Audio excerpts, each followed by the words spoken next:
and it shall be done unto you. Pansinin niyo po yung unang word dyan. If ye abide in me. Ibig sabihin, meron tayong dapat na gagawin bilang isang mananampalataya. Meron kang dapat ginagawa bago natin ituloy ang if ye abide in me and my words abide in you. Diba? Ye shall ask what you will. Kung ano man ang inihingi mo sa Panginoon, kung ano man ang nire-request mo, ang sabi niya, it shall be done unto you. Pero ang sabi niya, bago yan, if. Di ba?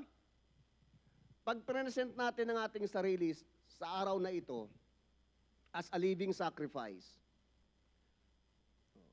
masasabi mo ba na, Panginoon, ito yung sarili ko, ito yung buhay ko, willing po akong magpagamit sa inyo, willing po akong sumunod sa kalooban mo, willing po akong magsakripisyo alang-alang sa iyo.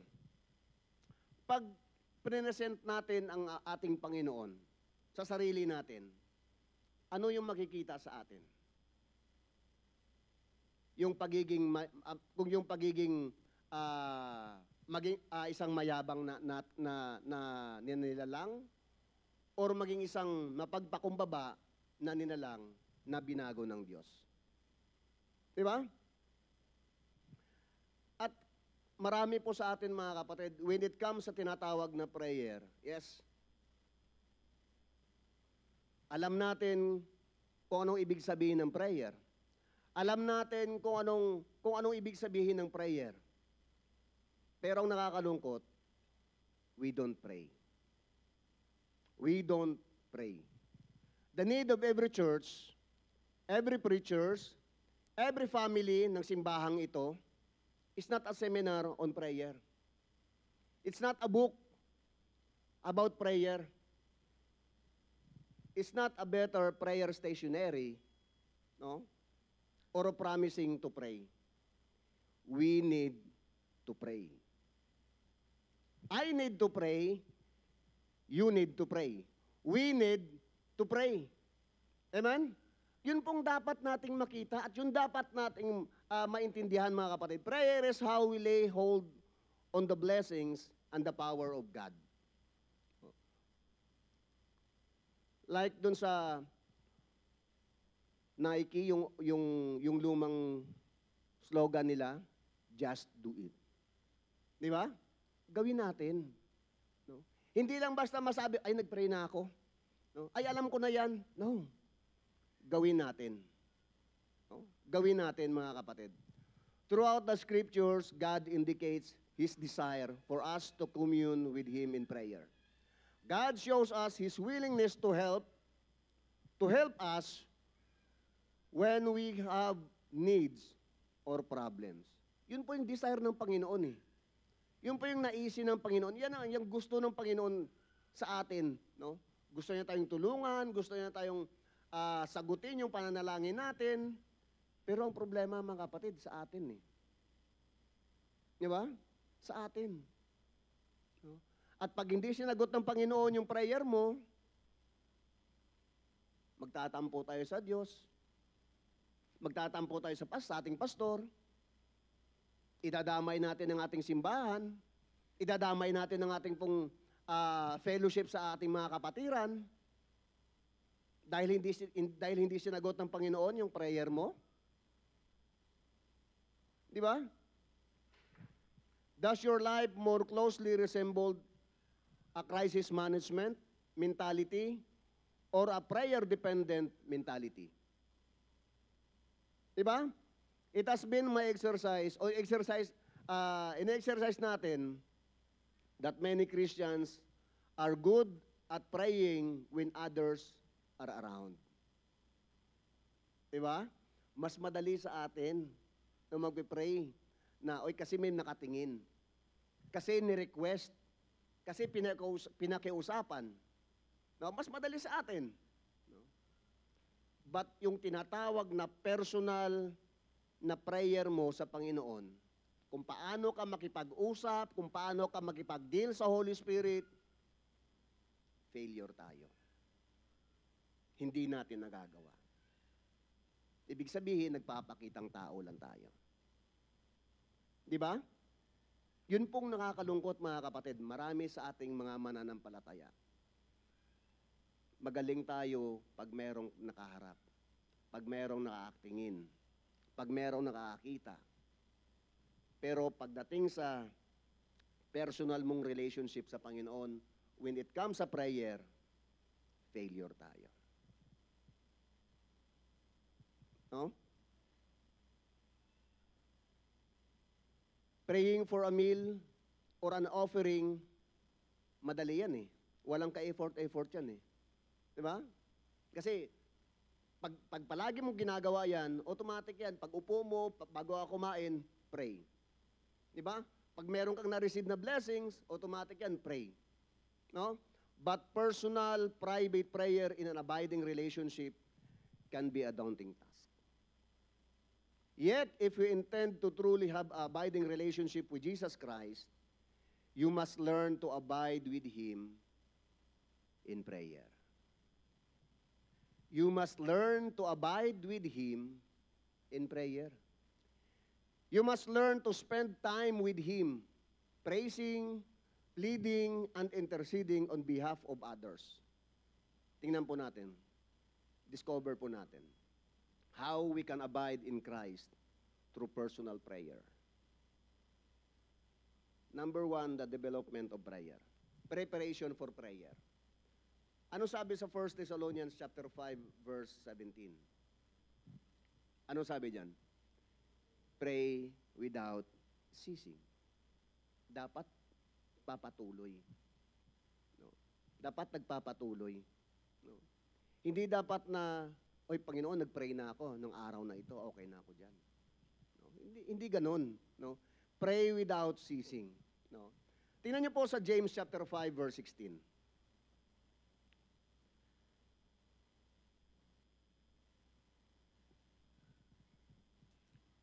Tingnan niyo po.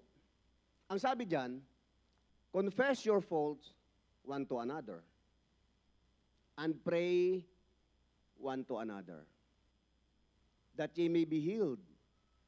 The effectual fervent prayer of a righteous man availeth much. Naintindihan ba natin yan? James chapter 5 verse 16. Naintindihan ba natin yan? Kung ano yung nakasulat diyan? Confess your faults one to another. No? Mangagpahayagan kayo sa isa't isa ng inyong mga kasalanan. Ibig sabihin, dapat humihingi tayo ng tawad. Dapat maayos tayo sa harapan ng Diyos. At ano pa?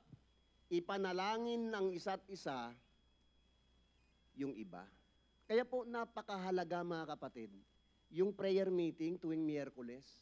Kasi ito sabi and pray one for another. Di ba? Nakakatuwa po mga kapatid na ang bawat isa nananalangin sa kapatiran niya o sa kasama niya. O ang bawat isa sa atin nananalangin. No? Ipanalangin natin ang isa't isa at ang iba upang kayo'y magsisigaling. Malaki ang nagagawa ng maningas na pananalangin ng taong matuwid. The effectual fervent prayer of a righteous man availeth much. Napakalaki ng magagawa kung ang bawat isa, kung lahat tayo nananalangin. Amen? Yun po mga kapatid ang sinabi dito. Sa James chapter 5 verse 16. Ano pa? James chapter 4 verse 2. Ye lust and have not. Ye kill and desire to have and cannot obtain. Ye fight and war, yet ye have not. Bakit? Because ye ask not. Kaya hindi tayo naging mga tagumpay, kaya hindi natin nakuha yung gusto natin, kaya hindi nasagot yung ating pong pananalangin. Kasi bakit? Ye ask not. Psalms chapter 34, verse 17, the righteous cry, and the Lord heareth, and delivereth them out of all their troubles. God wants us to abide in prayer, mga kapatid. God wants us to be able to bear the fruit of an answered prayer in our lives. Yun po yung gusto ng Panginoon. Yun po yung naisin ng Panginoon sa atin. How can we abide more effective in prayer? Jesus answered the question throughout the scriptures. Na ipinakita sa atin yung step by step kung paano i-maintain an abiding relationship with Him through prayer. At ipinakita sa atin ito. Ano yung mga dapat nating ginagawa? The prerequisites of prayer, to prepare us for prayer.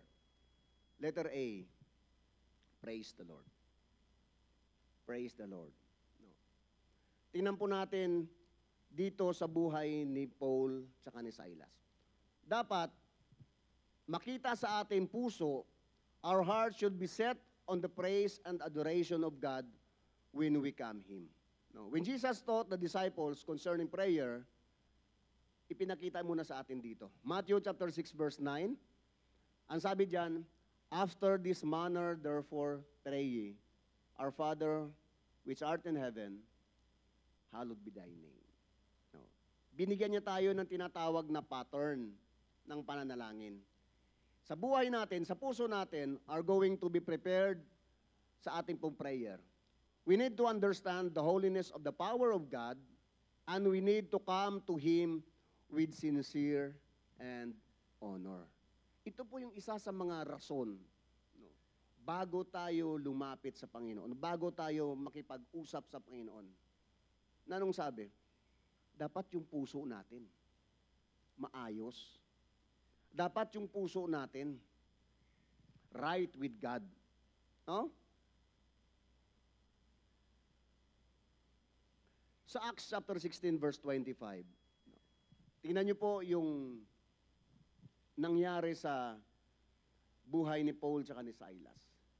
And at midnight, Paul and Silas prayed and sang praises unto God, and the prisoners heard them.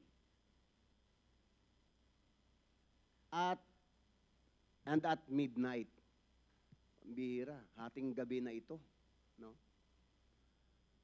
Sa kabila ng sitwasyon na meron sila, si Paul and Silas, nakakulong to ha, no? Nakatali to yung mga paa at yung mga kamay. Pero sa kabila ng ganong pangyayari sa kanila, nakakulong na ito, yung puso nila, dahil masaya sila, at tama yung puso nila, abay nananalangin sila. At hindi lang yun, nagbigay pa sila ng kapurihan sa Panginoon. And sang praises unto God, and the prisoners heard Him. At alam naman natin kung anong nangyari. Na-save yung mga prisoners at ang kanilang mga tahanan. These were men whose heart were filled with praises for their God. Praising God is the preparation for a successful prayer life. Amen? Not only praise the Lord, and letter B, purge known sin. Ibig sabihin, confess our sin. Psalms chapter 66 verse 18, anong sabi diyan? If I regard iniquity in my heart, the Lord will not hear me. Ano yung mga gusto-gusto mong sagutin ng Panginoon sa buhay mo? Ano yung napakahalagang bagay sa buhay mo na gustong sagutin ng Panginoon? Lahat tayo meron nun eh. Di ba? Lahat tayo merong hinihingi sa ating Diyos. Lahat tayo merong gustong makamit yung prayer natin. Lahat tayo meron nun, mga kapatid. Pero anong sabi ng Diyos? If I regard iniquity in my heart, the Lord will not hear me. Kung meron tayong itinatagong kasalanan sa puso natin, the Lord says, He will not hear me. He will not hear us. To have a successful prayer life, we need to come clean with God and confess our sins to Him. Diba? Ilan sa atin na ang daming hinihingi sa Panginoon, bakit ngayon, hanggang ngayon, hinihingi pa natin? No. Hindi dahil sa ini-ignore ng Panginoon yung prayer natin, hindi po. Usisain muna natin ang ating puso. Tingnan muna natin ang ating pong buhay. Salaksikin muna natin ang ating pong mga sarili. Diba? If I regard iniquity in my heart, the Lord will not hear me. God already knows every sin we have committed.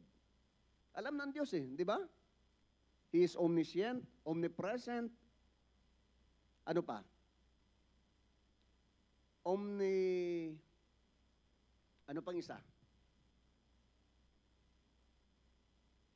Anong tatlong katangian ng Diyos? Is omniscient, omnipresent, omnipotent. Ayan. Yan po yung tatlong katangian ng Diyos.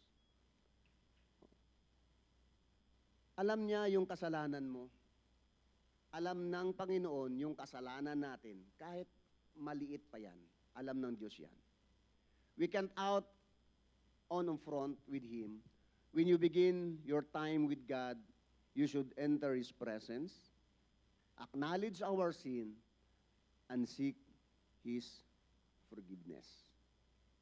Make sure na dapat tama tayo sa harapan ng Panginoon. No? Not only praise the Lord, and then letter B, purge known sin, and then letter C, pursue faith or exercise faith. We should exercise faith. Matthew chapter 21, verse 22.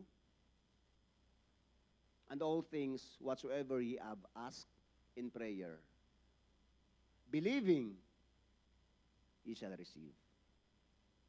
Huh? And all things whatsoever ye have asked in prayer, believing, ye shall receive. The word believe means to put your total confidence in the Lord. Ibig sabihin, walang pag-aalinlangan. No? Walang pagdadalawang isip. No? Yan yung total confidence in the Lord. God's word promises us that when we pray in faith, believing, we can receive the blessings of God. However, faith is not demanding something from God. No? Faith is not telling God what to do. Hindi ganun yung faith. No? Na magdidikta tayo. Faith believes that God can do whatever He determines to do. And faith places total confidence in the power of God. Yun po yung faith. No? And all things whatsoever you have asked in prayer. Kaya ganun po kahalaga, ganun po ka-importante yung tinatawag na prayer. Ang pakipag-usap natin sa Diyos. Mahalaga yun, mga kapatid. Kaya wag po nating hayaan, no? Wag po nating balawalain, o wag nating sabihin, o wag nating ilagay sa isip natin, Miyerkules lang naman yan, prayer meeting lang naman yan. No. Hindi nila lang yung prayer meeting. Napakahalaga po ito. Napaka-importante po ito. Kasama po ito sa sa programa natin o sa tinatawag na pananambahan na meron tayo, yung Miyerkules. Amen? Huwag niyo pong hayaan na mabaliwala po ito sa atin. No? So, praise the Lord. Letter B, purge known sin. Letter C, pursue faith. And letter D, pray in Jesus' name. Pray in Jesus' name. As we come to the Lord in prayer, we must remember to pray in the name of Jesus Christ. Amen? Ang sabi sa John chapter 14, verse 13, ano nakalagay? And whatsoever ye shall ask in my name, that will I do, that the Father that the Father may be glorified in the Son. When with Jesus' name, we evoke the authority of God. Ipinapakilala natin yung authority na meron ang Diyos. Kaya, huwag po nating hayaan na pag nag-pray tayo, na parang normal na lang na lumalabas sa bibig natin na I praise, purihin ang Panginoon. No?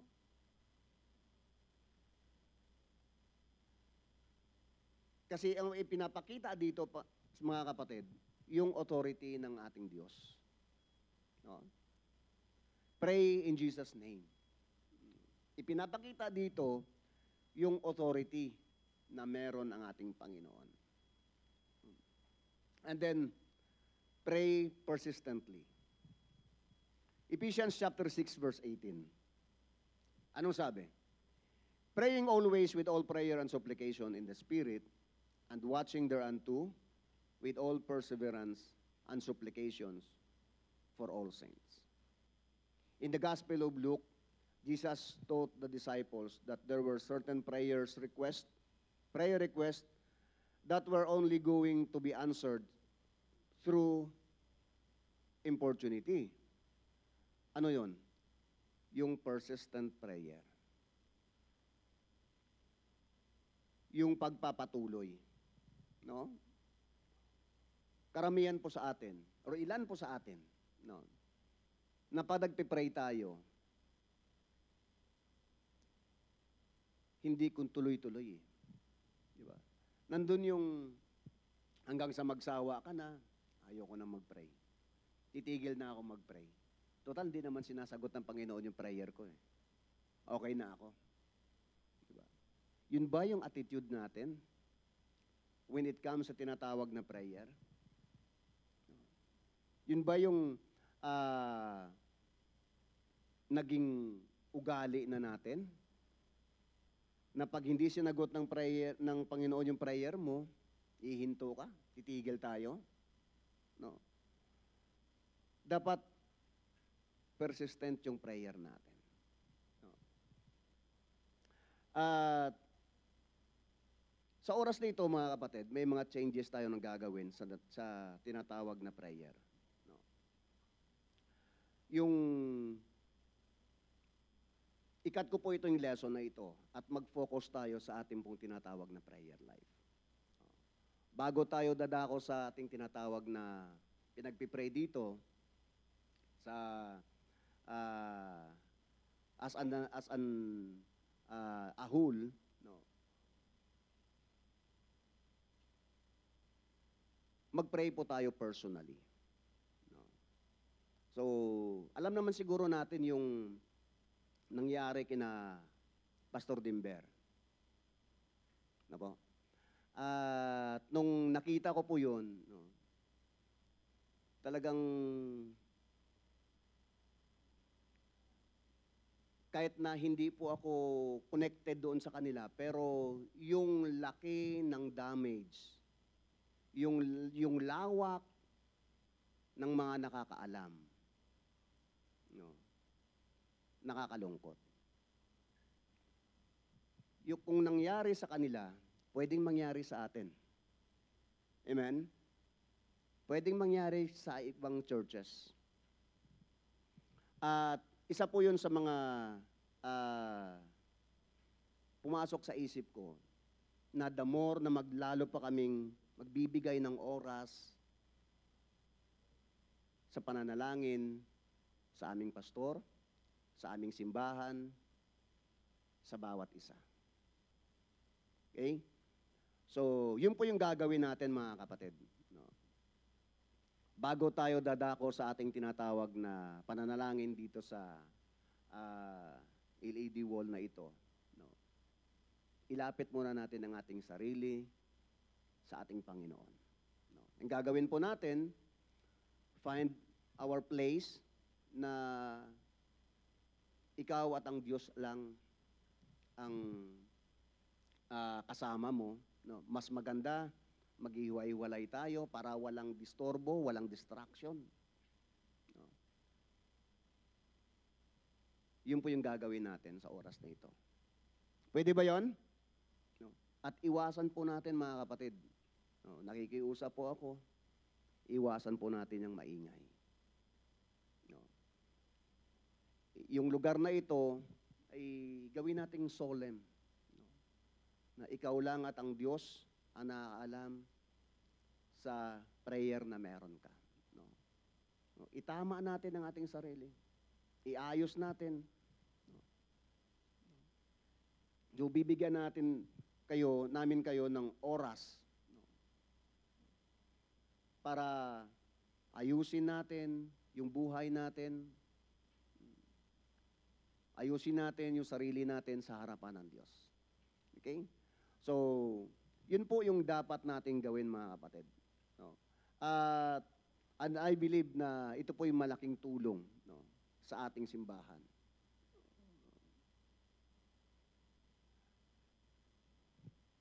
At yun po, mga kapatid, no, the prerequisites of the prayer for us.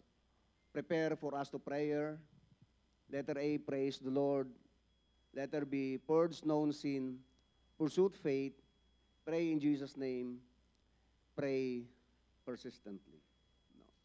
At ulitin ko po, mga kapatid, no, after ng ating pong tinatawag na invitation, no, yun po yung gagawin natin. No. You find a place, no, and then kneel down, and then talk to God. Ask God, no, sa favor na ibigay niya sa atin. Okay? So tayong lahat po ay magsitayo at tayo po ay manalangin. Dakilang Diyos na makapangyarihan sa lahat. Sa oras na ito, Panginoon, kami po ay lumalapit sa inyo at nagpapasalamat sa salita mo na aming po napakinggan. Dalahin ko po, O Diyos, na pangunahan niyo po ang bawat isa. Hiniling ko, Holy Spirit, na kumilos po kayo sa aming pong kalagitnaan. Natunay nga po ng sinabi mo, if I regard iniquity in my heart, the Lord will not hear me. Panginoon, narito po kami. Humihingi kami ng kapatawaran sa mga kasalanang nagawa namin sa inyo. At dalahin ko po, O Diyos, na sa oras na ito, ay itama mo po kami. Itama mo yung puso namin, yung buhay namin, para sa inyong kaluwalhatian. At dalahin ko po, Panginoon, ang inyong pong pangunguna sa aming pong kalagitnaan. Habang patuloy tayo nakayuko, patuloy tayo nakayapikit, kumusta, mga kapatid, yung buhay natin bilang isang mananampalataya at yung prayer life natin? Sinasagot pa ba ng Panginoon yung pananalangin natin? O dumating tayo sa punto na nanawa na tayo sa pakipag-usap sa ating Panginoon? Why did you come to the altar and ask God sa favor na ipagkaloob sa atin? Dito po sa harapan. Dito po tayo mag-pray. Dito po tayo lumapit